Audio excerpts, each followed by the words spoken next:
모든 기소 사건이라고 해서 다 재판을 받지는 않거든요. 내가 자백하는 사건인지 부인하는 사건인지에 따라서 한없이 달라져요.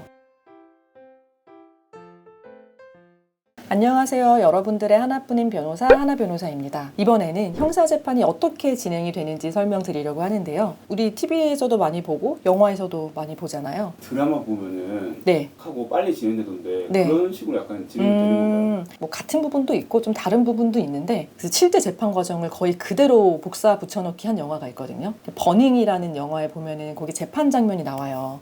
정말 실제 상황을 그대로 붙여놓은 것처럼 되어 있으니까 실제 재판 분위기가 어떤지 궁금하신 분들은 그 영화의 재판 장면 찾아보시면 될 것 같아요. 일단은 첫 기일이랑 그 다음 기일들을 좀 구별을 해야 되는데 모든 기소 사건이라고 해서 다 재판을 받지는 않거든요. 간단한 사건은 약식 절차로 기소를 해서 이거는 재판이 안 열리고 서면상으로만 벌금을 얼마 내라 이렇게 송달을 받아요. 그럼 가장 궁금한 게 재판 언제 열리나요? 하는 건데 보통은 기소되고 한 달에서 2달 사이에 첫 번째 기일이 잡혀요. 그러면은 첫 회 기일에서는 뭘 하느냐, 좀 구조를 알면은 눈에 그리기 쉬우실 것 같은데 우리가 이제 방청석의 입장에서 보면은 방청석이랑 마주보고 이게 판사석이 있고요. 우리 이제 방청석의 입장에서 왼쪽에 검사석이 있고 그리고 오른쪽에 피고인이랑 변호인석이 있어요. 재판하기 한 20분 전쯤에 미리 가서 방청석에 앉아서 대기를 하고 있다가 판사님이 내 사건 사건 번호를 부르시면은 이렇게 피고인석으로 가면 돼요. 가서 바로 앉으시면 안 되고 서 있어야 돼요. 방청객석에 있다가 거기로 가는 거예요? 완전 보는 곳인 줄 알고. 네, 아니에요. 방청석에 이렇게 앉아 있다가 내 사건 순서가 되면은 이렇게 스르르 가서 서면 돼요. 변호사는 앉는데 피고인은 서서 인적사항 맞는지 확인을 하고 그 다음에 진행하는 절차가 검사의 모두 진술이라고 해서 검사가 이 사람 어떤 걸로 기소가 되었습니다 하고 진술하는 거를 하고 그 다음에 피고인이 하는 첫 번째는 내가 이 사건에 대해서 자백하는지 부인하는지 의견을 밝히는 거고, 자백한다면은 뭐 왜인지 설명할 필요는 없고 부인한다고 하면은 왜 부인하는지 요지에 대해서 설명을 하고, 두 번째로 하는 게 증거 의견을 밝히는 건데 검사가 재판부에 증거 목록만 처음에 제출을 하고 증거를 다 제출하지 않아요. 그러면은 그 증거는 우리가 재판 전에 미리 정보공개 청구해서 열람 등사 받아서 검토한 다음에 이 전체적인 증거 중에서 내가 증거로 동의하는 거는 어떤 거고 부동의하는 거는 어떤 거고 동의는 하지만 입증 취지를 부인하는 거는 어떤 건지 그거를 첫 기일에 진술을 해야 돼요. 변호사 선임이 안 되어 있는 상태에서는 첫 기일 전에 증거 기록을 못 보는 경우도 있거든요. 조력을 좀 덜 받아서. 그러면 그 이후의 절차는 내가 자백하는 사건인지 부인하는 사건인지에 따라서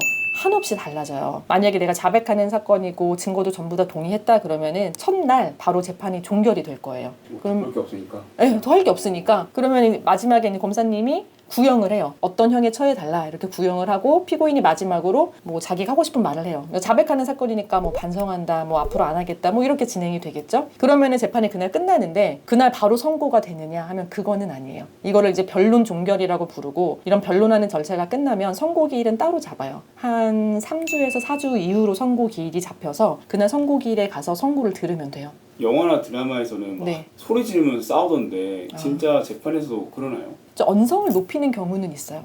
개인적으로 혼자 재판을 하면서 뭐 피고인이 뭐 증인이랑 싸우거나 이런 거는 종종 있어요. 아, 욕하면서? 네, 피고인 욕은 못하죠. 사실대로 말을 해라. 뭐 왜 거짓말 하느냐 이러면서. 그럼 이제 증인도 싸우죠.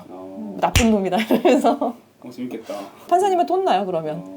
조용히 하라고. 네, 혼나죠. 부인하는 사건은 그 다음부터 뭐 증인신문도 하고 뭐 사실조회도 하고 이것저것 진행할 게 많겠죠. 그러면은 재판이 열릴 때마다 그거를 한두 개씩 진행을 하는데, 부인하는 사건은 이 재판이 얼마나 오래 걸릴지를 미리 단정할 수가 없어요. 사실관계 다 인정하는데 법리상으로만 좀 판단을 달리 해달라 이런 거면은 자백 사건이랑 마찬가지로 금방 끝날 수도 있고, 근데 보통 기일이 한 달에 한 번 정도 잡히거든요. 증인신문은 뭐 여러 명 한다 그러면 한 달 후에 증인신문하고 또 한 달 후에 하고 이렇게 하다 보면은 재판 한 10번 받으면은 1년이 지나가 있어요.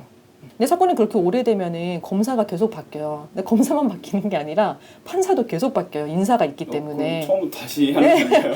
그러면 뒤에 온 판사님들은 막 기록이 난리가 나 있고 검사도 난리가 나 있어서 아주 오래된 사건 경우는 판사님도 내용을 모르고 검사님도 내용을 모르고 그 사건을 계속한 피고인이랑 변호사만 내용을 이렇게 줄줄이 깨고 있는 사건들도 덜어 있죠. 그래서 재판 진행 어떻게 되는지 궁금하면은 대법원 나의 사건 검색이라는 사이트가 있어요. 그 검색 사이트에서는 사건 번호랑 피고인 이름만 알면은 사건이 언제 열리고 그 다음에 기일에 뭐가 어떻게 진행이 될 거고 이런 전반적인 내용을 알 수 있거든요. 그래서 여기로 수시로 확인을 해볼 수도 있고요. 아니면은 재판은 방청이 자유예요. 그래서 공개 재판이 원칙이고 뭐 특수한 사건인 경우에만 비공개 재판을 하는 거라서 근데 재판 절차 궁금하다 이러신 분은 그냥 형사재판부 아무데나 들어가서 방청석에 그냥 앉아서 볼 수도 있어요. 궁금한 점 있으면은 댓글로 남겨주시고 구독과 좋아요도 많이 부탁드립니다.